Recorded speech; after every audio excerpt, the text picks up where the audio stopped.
108 નિયોલ લોકેશનના કર્મચારીઓએ outer ring road પર અકસ્માતમાં ગંભીર ઇજાગ્રસ્ત બાઇક સવારના ₹1.10 લાખની રોકડ, 2 મોબાઈલ પરિવારજનોને સોંપી પ્રમાણિકતા અને માણસાઈનું ઉત્તમ ઉદાહરણ પૂરું પાડ્યું.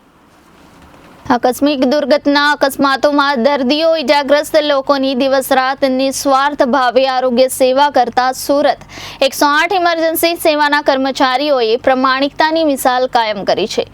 EMRI green health services 108 Niyol લોકેશનના કર્મચારીઓએ આઉટર રિંગ રોડ પર અકસ્માતમાં ગંભીર ઇજાગ્રસ્ત બાઇક સવારના ₹1.10 લાખની રોકડ, 2 મોબાઈલ પરિવારજનોને સોંપી પ્રમાણિકતા અને માણસાઈનું ઉત્તમ ઉદાહરણ પૂરું પાડ્યું છે.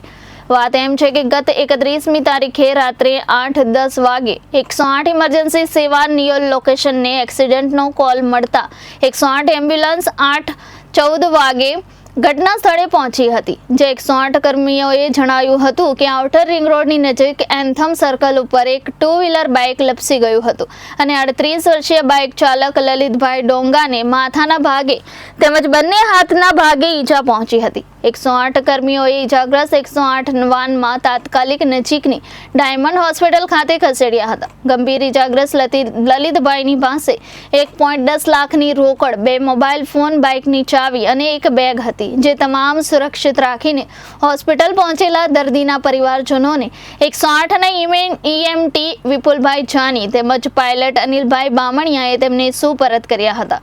આમ ઈજાગ્રસ્તોનો જીવ બચાવવા સાથે દર્દીના નાણાં સહિતની કિંમતી ચીજ વસ્તુઓ પરત સોંપીને માનવતાનું અને પ્રમાણિકતાનું પ્રેરણાદાયી ઉદાહરણ પૂરું પાડ્યું છે. Bureau report, Janadesh news, Surat.